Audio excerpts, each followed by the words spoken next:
Please do something. I cried out in desperation, but both my mother-in-law and husband ignored me.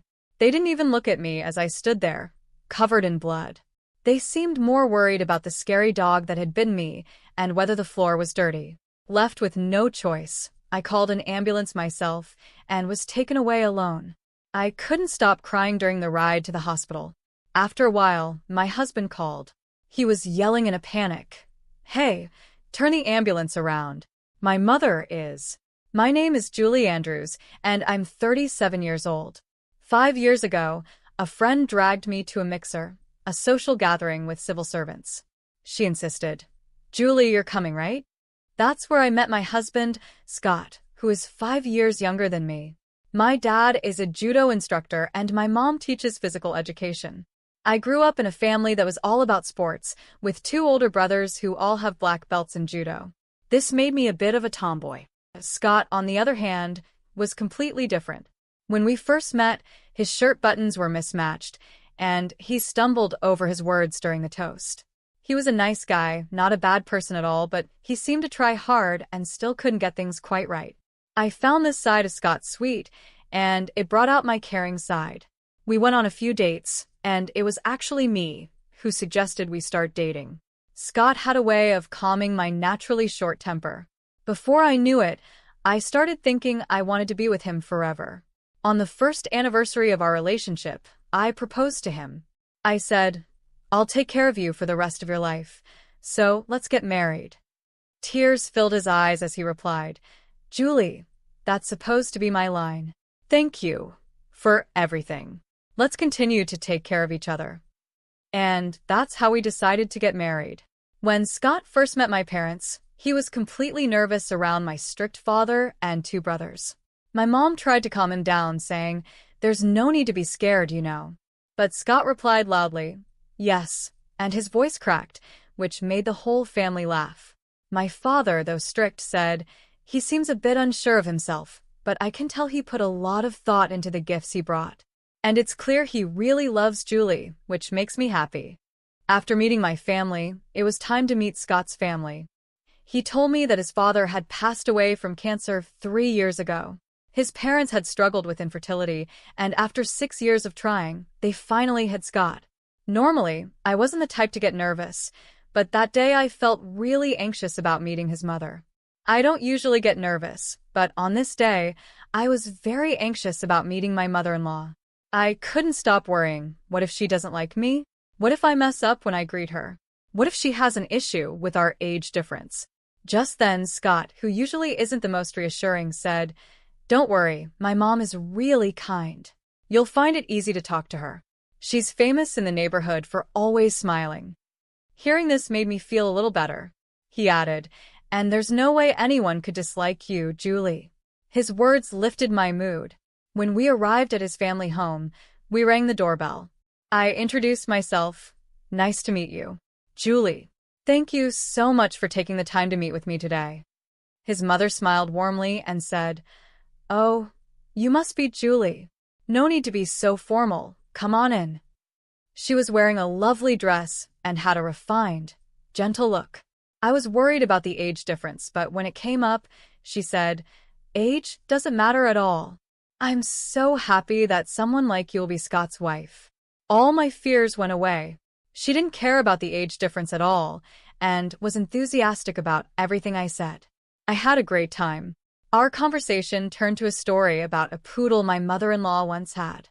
She showed me a picture and said, "Isn't it adorable? I had this dog when I was in elementary school. It was such a friendly and smart dog, but it passed away when it got older." Then my husband added, "Mom, Julie isn't really fond of dogs." Shirley seemed surprised and said, "Julie, you don't like dogs?" I explained, "Yes, actually. Even though I'm a bit of a tomboy, I'm afraid of dogs. When I was a child, I was playing ball with my brother in the park, and a stray scary dog bit my arm when I went to get the ball. I bled a lot and needed 5 stitches.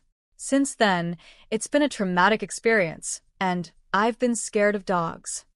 Shirley responded, "Oh my, I didn't know that. I'm so sorry for talking about dogs when you're afraid of them." I quickly said, No, I'm sorry for worrying you. The poodle in the picture was really cute. Shirley smiled and said, "Thank you." On the way home, I told Scott, "Your mother is so beautiful, kind, and such a wonderful person." He smiled and replied, "I know, right? My mom is always smiling and has such a gentle nature." I agreed, saying, "She's a lovely mother." We kept talking about his mother excitedly. Then suddenly, my husband became serious. "Actually, there's something I want to talk to you about," he said. "You know how we visited my family home today?" "Yes, it was such a big house." "I was really surprised," I replied. "Exactly," he continued. "When my dad was still alive, he designed it with my mom in mind, making sure everything was convenient for her. The house even has 4 children's rooms in case they had more kids, but since I'm an only child, they were never used. Now my mom is living there alone, and she finds it too big and lonely. So I was thinking, what if we live with her?" I was shocked by his unexpected idea. My eyes widened in surprise. It's true, the house was really big, and my mother-in-law kept it spotless. Living in such a house would be amazing. But we're newlyweds, and it feels a bit too soon for that. After thinking for a moment, I said, "Your mother is a wonderful person, and the house is so beautiful that it feels like too much for me. But we just got married, right?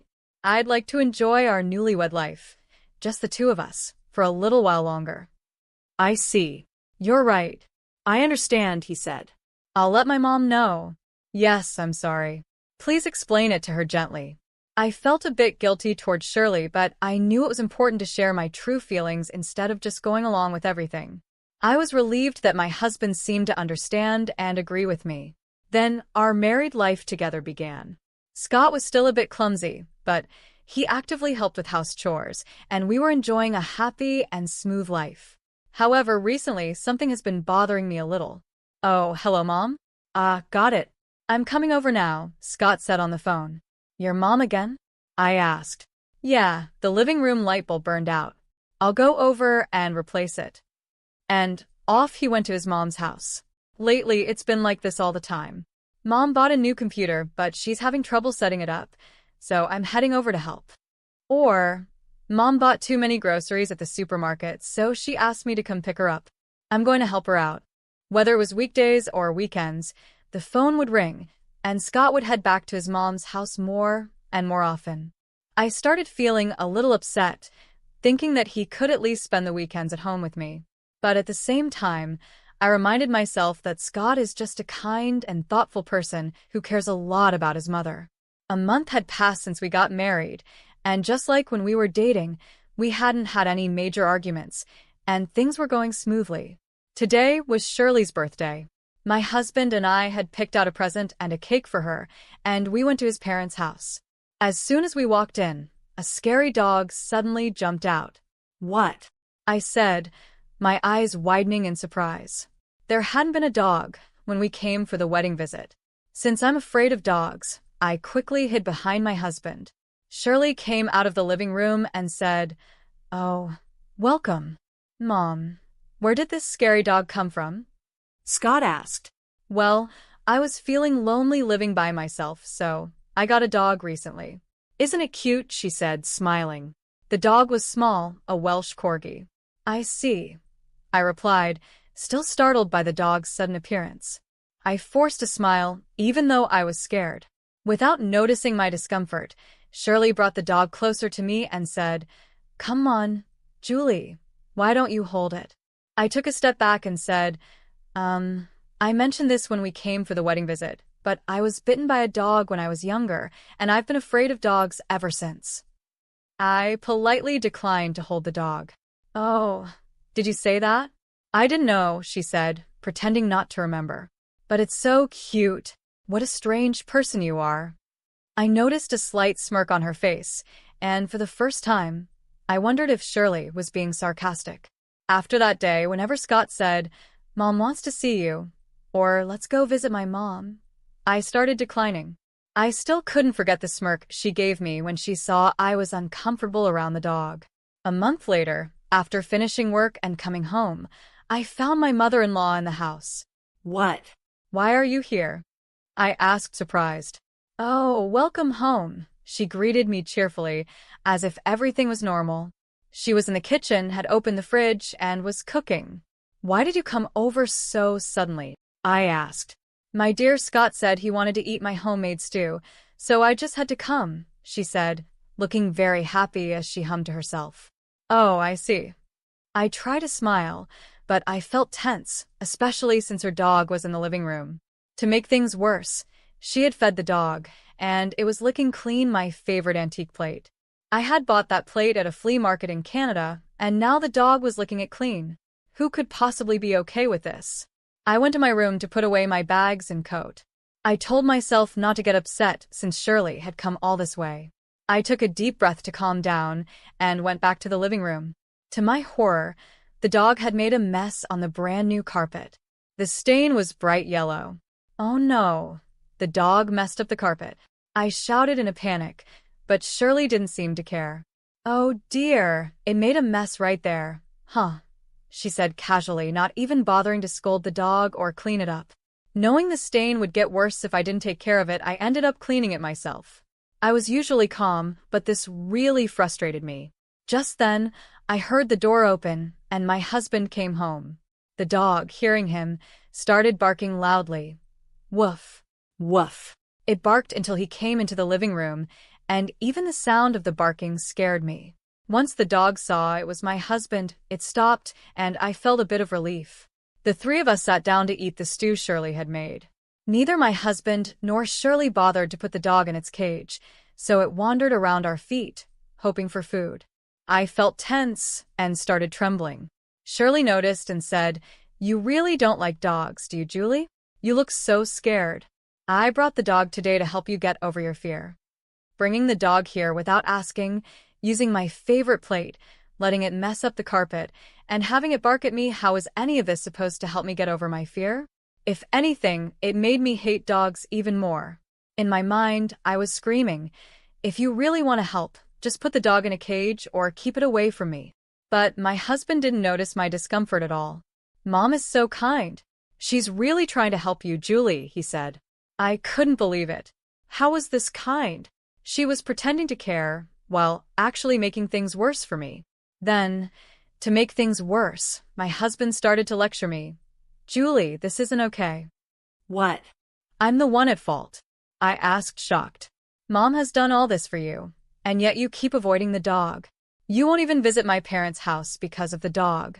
You're not trying hard enough, Julie, my husband said. Since his mother was there, he started criticizing me more harshly than usual.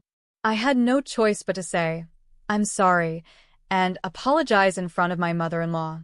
I bit my lip, trying to hold back my frustration. After that, Shirley began coming to our house often, always bringing her dog. Each time, the dog would run around the house, making a mess. But Shirley never seemed to care or discipline the dog. These visits were stressing me out more and more. One day, I had enough. I gathered my courage and said, Please, I've told you many times that I'm afraid of dogs. Can you stop bringing the dog here? Shirley's face changed, and she suddenly looked angry. I've been wondering, she snapped. Are you using your fear of dogs as an excuse to avoid me, Julie? That's terrible. I was shocked and had no idea what she meant. But what surprised me even more was that my husband agreed with her. Julie, that's too much. My mom has been thinking of you, and you've been avoiding her. That's really rude. Apologize to her. Scott, Shirley, you both know I'm afraid of dogs, right? But you keep bringing the dog, and every time it makes a mess, I'm the one who has to clean it up. This is too much, I said, frustrated. Shirley frowned and said, At least let me enjoy my time with the dog. You're too old to have kids anyway, so what's the harm? I was stunned. Is that what you really think? I asked. Isn't it true? You're already 37, and it's getting harder to have a baby at your age. But my son is only 32. He has his whole future ahead of him, but now he's stuck with an older, arrogant wife, she muttered. This was the same woman who once told me age didn't matter. Hearing her true feelings shocked me. I couldn't bear to have her around any longer, so I said, Please, don't come here again. My eyes filled with tears, and maybe because of that, Shirley got even more upset. How dare you? You really are an arrogant wife, she shouted before storming out with her dog. From that day on, I started feeling more and more resentment toward both my husband and Shirley. Ever since my husband defended her and blamed me, things between us had been tense, and we barely spoke to each other anymore. 2 weekends, my husband came to me with a serious look on his face. Julie, I'm sorry, he began. I was wrong too. I should have thought more about your feelings, Scott said. I felt relieved, thinking he finally understood how I felt. But then he added, let's go apologize to Mom now. What? Why should we do that? Was I wrong that day? I asked, confused. It's not about being right or wrong. Don't make Mom angry. Just apologize, please, he said. In the end, my husband didn't understand anything. He didn't care about my feelings at all. He took me to his parents' house against my will. When we got there, Shirley was waiting for me, hands on her hips. Shirley, I'm sorry about the other day, I said, as my husband had told me to, just to calm her down. But then she said, I'll forgive you if you hold the dog. That was it. I realized I couldn't reason with her. I had apologized, even though I wasn't wrong, and I had tried to meet her halfway many times. And this was her response? As I've said before, I can't do that, I replied firmly, keeping my cool. Shirley got angry and forcefully pushed the dog toward me. Ah! I cried out and instinctively pushed the dog away. But my scream startled the dog, and it bit my hand. It hurt so much, and my hand was quickly covered in blood. Please do something, I begged my husband and Shirley. But Shirley just said, well, anyone would be scared by such a loud noise. Poor thing, focusing only on the dog. To my shock, my husband was more concerned about whether the floor was dirty. Neither of them cared about me. I felt disgusted. Meanwhile, my hand kept bleeding, and I had to shoo the dog away myself. I decided to call an ambulance. When the ambulance arrived, Shirley scoffed, Oh, come on. You're being so dramatic over a dog bite, looking at me with a mocking expression. My husband, even as the ambulance showed up, didn't change. He was still checking the floor. Ignoring both of them, I got into the ambulance, pressing my bleeding hand. I was filled with anger, pain, and sadness. I couldn't stop crying as I sat alone in the ambulance. For some reason, my husband called me while I was being taken to the hospital. I thought maybe he was finally worried about me, so I answered the phone. But instead, he said, Mom got bitten by the dog. You're still nearby, right? Tell the driver to come back to our house. Hearing those words, I felt my feelings for my husband start to disappear. I didn't care anymore what happened to him or his mother. Let them deal with it on their own. I quietly hung up the phone. When I got to the hospital and the doctor checked my wound, he said it was deeper than expected and I would need to stay in the hospital. Since I wasn't ready for this, I called my parents and asked them to bring some things for me. After a while, my parents arrived. Julie, are you okay? They asked, their faces full of worry as they looked at me lying in bed. I'm sorry for making you worry. It still hurts a little, but I'm okay for now, I replied. I see. When we heard you were taken to the hospital, we were really worried. What happened? They asked. I told them everything about how my mother-in-law and husband had acted. My mom hugged me and said, You did well. I had been feeling so alone, but just being able to talk to them made me feel better. However, my dad was furious after hearing the story. I will never forgive them, he said angrily. He looked like he was about to explode with rage. The next day, my husband called. Scott was also furious. What the hell is going on? The police just showed up at our house, and now my mom is being questioned. I don't know. Maybe the hospital reported it. They asked me how I got hurt, so I told them it was your mom's dog that bit me. What? What if my mom gets arrested? This is your fault for being careless in the first place. Yeah, I figured you'd blame me, I said, but I don't care anymore. Actually, there's something I've been meaning to tell you. Let's get a divorce. What? We've only been married for 4 months. Getting divorced so soon? Everyone at work and our family will laugh at us. It's embarrassing. I'm not divorcing you, he said angrily, and hung up the phone. 2 weeks later, I was discharged from the hospital. My parents came to pick me up, and I decided to go back to their house with them. After that, I talked to a lawyer about the divorce and asking for alimony from my husband since there was no way to reason with him. Even though my husband kept calling me, I ignored all his calls. Eventually, after missing another call, I got a text message from him saying, "I'm at the cafe near your parents' house. You better come." If he really wanted to talk, he could have come to the house, but he didn't. It was clear he didn't want to face my parents. With no other choice, I went to the cafe. The first thing my husband said was, "I'm not getting a divorce. I don't care what you want. I am getting a divorce.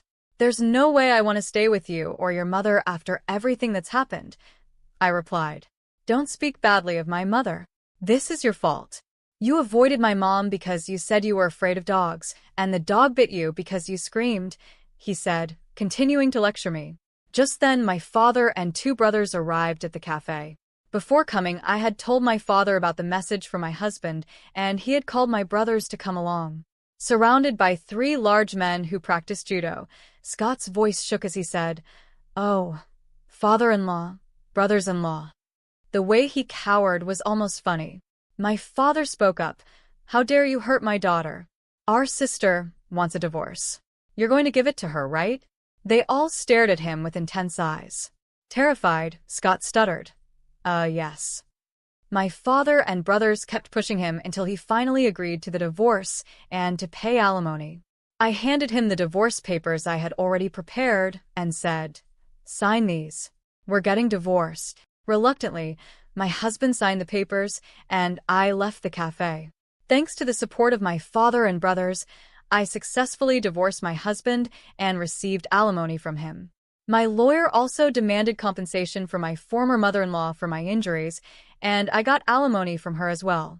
Later, I heard that my ex-mother-in-law had been questioned by the police about the dog bite. She got a strict warning and had to give up the dog. Apparently, she spoiled the dog so much that it started thinking it was stronger than humans. After it bit me, it also bit her, and she ended up with a broken wrist. Now, she's living uncomfortably with limited use of her wrist. My ex-husband moved back to his parents' house.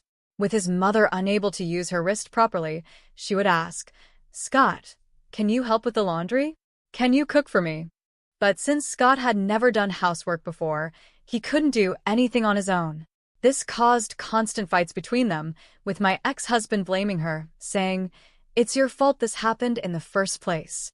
They began arguing regularly. Meanwhile, rumors spread among his relatives and coworkers that he got divorced because he treated me badly. His pride was hurt, and well, it served him right. I was the one who started those rumors. While I was in the hospital, I shared the story with one of his coworkers whose contact info I had. This coworker was known for loving gossip, so I purposely told them.